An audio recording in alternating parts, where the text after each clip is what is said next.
Yo, I just wanted to make a quick update video to talk about the build. I changed some things from the Maxwell article, so I want to answer some questions. And then I just want to talk about, how CF Champ went, how I'm making my currency, and how I think the league is going with the mechanic and everything. All right, so let's start with the interesting stuff that applies to everyone. So how's the CF Champ been going, and how have I been making my currency? Well, CF Champ went great, right? I've been playing this build for a really long time. I started with Spectral Throw, had a bunch of damage. At some point, I gave up some damage so I could go the Poet's Pen, right? I dropped a double cold iron point, so I could just run around and right click. All right, the build is fantastic. You start as a tanky map blaster, and I'm starting to work my way up with some damage. And today on stream, twitch.tv/polarbear, I'll be farming some 60 deli skittering or diviners. Still don't know which one I'm going to choose. We'll just go off the prices. You see, I have like 800 stack decks, which gets us to what I was doing. I just farmed logbooks, of course. If you've watched any of my YouTube videos, you know I did expedition. So this should be your plan. If you're new, if you're poor, if you're broke, clear your atlas and pick up the expedition nodes. Get all the expedition stuff. This is just an example of my tree. It's probably not super hyper optimal, but I just started taking some expedition nodes. I took Stream of Consciousness. I took the Expedition Chance. I took all of this, and I took the huge Oppenheimer Explosion. This was a lot of fun. You should use it. It makes Expedition so much more enjoyable in maps. It makes it quick, and it doesn't even seem like you are giving up much loot, if any at all, because I'm still getting logbooks. I'm still getting exotic coins, lots of stack decks, fractured items, of course, too. I've got a couple of those that I sold. Then you take all these nodes, and then obviously you're filling it out with the shaping stuff. Once you unlock red altars, you should take all the red altar stuff. Red altars are crazy in red maps. So you should be doing some expedition while you clear your atlas, making some currency there. Once you're able to do red altars, just do random maps with your Elk and Go expedition. Maybe you're starting to get some Legion nodes too, but mainly with red altars plus expedition. And you build up a little bit of currency. You're building up some logbooks. You're buying some stuff from Tujin, and you're investing in your build. And you do that until your build's comfortable. Then you can, I saved up, what was it, like 7 div yesterday. I'm honestly like a day behind where I would truly like to be, but I just haven't been able to play much on League Start with personal stuff going on, whatever.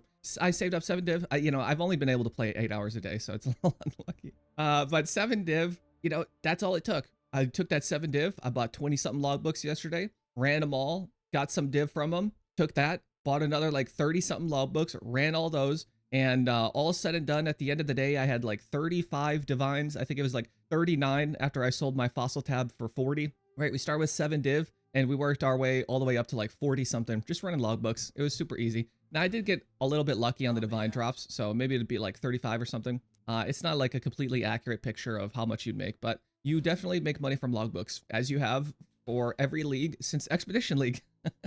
Logbooks, they're really free. You buy them, they're like 50C each. You go in there, you get all the artifacts out, you do the boss at the end, you get some exotic coinage, you come here, and you just buy all the good currency from Tujin. Just buy, not armors, not the crappy oils, not transmute, not crappy splinters, not crappy gems, but, the huge amounts of stack decks, divines, chaos, scours, everything. Bulk sell all the currency at the end, boom, you got a lot of money. With that currency, I've made some additional upgrades to Corrupting Fever Champion. I've got some tattoos. I'm doing some freaky stuff. Last night I bought this.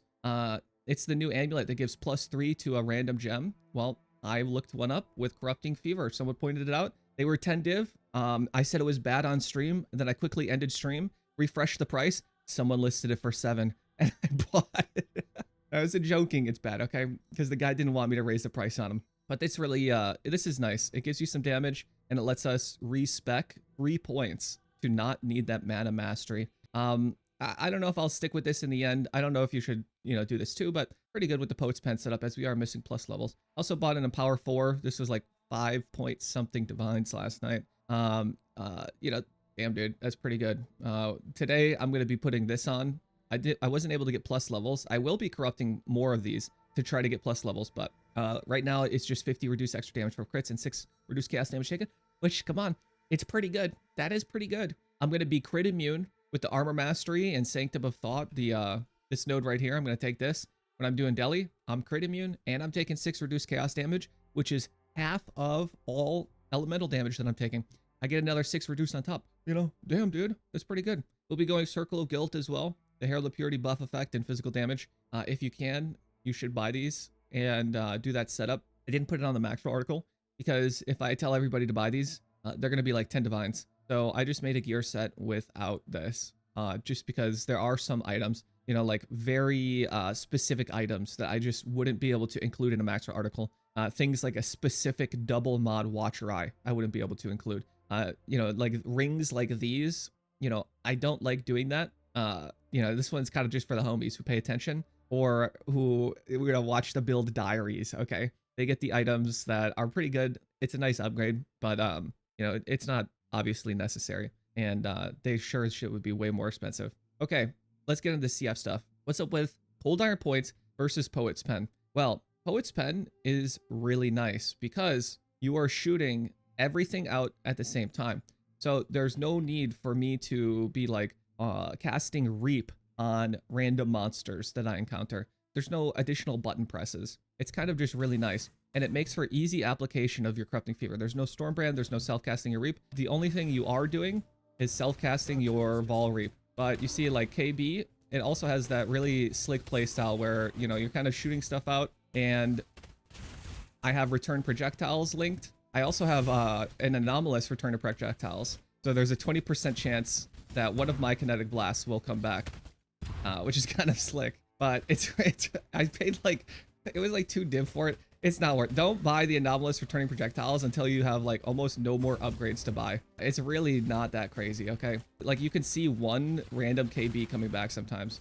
Like watch, I'll shoot a few out. You can see it. It's like the few random ones at the end. It's, you know, I bought it mainly because I knew I would be doing delirium maps and it would be nice for deli.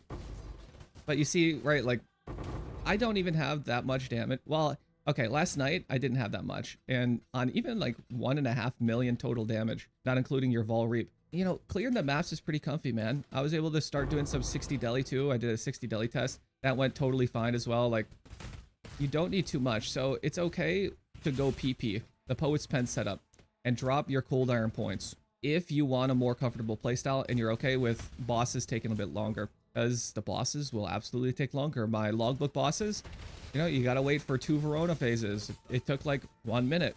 You know, that's just how it be, dude. Yeah, this is what I was talking about with the Oppenheimer node, though. It's so nice. I don't know what that was. I think it was block. You know, I don't know, dude. As long as I don't choose immune to fizz, I'll just sit there and tank and eat whatever it is. You know, whatever, dude. If I need to hit through all their block, fine. But, you know, we got a logbook and we're out of there, right? There's no waiting for explosions. There's none of that. Like, it's super comfy, but see, we just have this nice shield charge playstyle. I'm just running around right-clicking. It's really comfy. And you could do the same. You could do mostly the same with the CIP setup. Just a KB, at the end of the day, it's a slightly smoother playstyle, and it's a little bit faster, right? Spectral Throw, you could do some slick stuff with the whirling blades, calling your blades to you. But the thing with Spectral Throw was, we'll get to why I recommended it and why I changed the Maxwell article. The thing was, Spectral Throw was supposed to be a nice, cheap budget option. But Cold Iron points were more expensive than Poet's Pen. So at that point, it was just like, unless you're really struggling on damage and, you know, you really hate the like 1 point whatever million damage that you would have in mapping, you know, geez, man, you kind of just buy the Poet's Pen right away. More than that, right? Say, you know, the boss takes a second, whatever. This is a 40 Fizz DR map anyway. The thing was too, +1, you know, guys, +1 wands, 1 chaos. We all know this. You just buy a +1 wand. When you're playing a random build, you just buy a +1 wand on League Start, and it's free. Well, the thing was, on this League Start, the +1 daggers were going for 10 chaos plus. So, so a random +1 weapon that's supposed to be like 1C, it was like 10C plus. Yeah, I don't know. It was a little goofy, but it, you know, it is what it is at the end of the day. We just made some swaps. I would just tell people to go the wand swap, right? You just buy the +1 wands and it's all good. But now it's fine, right? That was like a day 1, day 2 thing. It's all good now. So if you got some questions, should I do CIP or should I do Poet's Pen? Well, if you want extra damage, double Cold Iron points. If you want a more comfortable and slightly faster playstyle, then you do Poet's Pen. If you're going to do Poet's Pen, you need to squeeze and milk everything out of that PP that you can. So you need double clusters, even if they only have 2 notables. Double clusters, lots of rare jewels, and yeah, having like dot multi on an amulet. This is my old amulet. It's really good. I got it for like I got it for like 50 chaos. A little bit of a yoink. And then you go like +1 shield, right? You just get a bunch of shit, man, as much as you can. I need to go catch my bus. So one last thing, tattoos. What tattoos am I using? I get this question a lot. I'm just using Chaos Res. This Chaos Res frees up a suffix, and it makes my gearing easier. So now I could get life regeneration rate on my helmet. Regen's really nice because we are a life cost build. Every time I cast my Reap and Exsanguinate, it's costing me life, even if it's triggering out of my Poet's Pen. My Blood Rage on left mouse button cost me life. When I press Corrupting Fever, you can see, you know, my life is regenning, but, you know, it's being a little bit staggered. So it's nice to have that life regen and life regen rate, which is also why I grabbed a nice fat regen roll on my shield. It's pretty swaggy to have some regen on your life build, especially with Leech, which I don't yet have either. So the Chaos Res helps with that. One other thing I did, which I don't recommend people to do unless it becomes super cheap again, but going Fire Song, it might be cheap. It might be cheap now. These are like 4C again. They like shot up to 60 chaos after I bought it on stream. Okay. But Fire Song, modifiers to ignite duration apply to all elemental ailments. You can stack 7 of the reduced ignite duration tattoos. And this gives you a bad ailment immunity. It's bad. Okay. This is not a good one. Reduced duration is not a good ailment immunity. 100% reduced. Because there are things that leave shocked ground. There's chilled ground. There's, I don't know. I don't think there's an ignite ground, but there's chill and there's shock ground. You will still be chilled on chilled ground, and you'll still be shocked on shocked ground. So this is a map modifier. Those lightning mirages leave shock ground. I'm sure there's an arch nemesis modifier that does it too. And I'm sure there's 5 more freaking things that leave shock ground, right? Because it's Path of Exile. Okay. This doesn't give you shock immunity against that because shock ground does not leave a duration on you. It's just if you're standing on it, then you're shocked. So there's no duration to be reduced. It has none. If you're on it, you're shocked. So this is bad. And that's why nobody really does Fire Song. That's why you do Storm Shroud. But Storm Shroud's expensive. So I wanted a cheap ghetto ailment immunity. And that's what I got. It cost me maybe like 30 chaos. And, you know, heck, man, I just need the cannot be chilled on my boots. And I just watch out for shocked ground. And if I eat that death, you know, whatever. It's softcore, baby. Okay. I got to save 7 divines, you know, to die that one time. Whatever, dude. Okay. Anyways, that's it. I got to go catch my bus. I got to go out to the gym. I got to start getting big again, getting my muscles all inflated because I've been off that horse for a week now. Anyways, like and subscribe. I'll see you guys in the next one. Bye.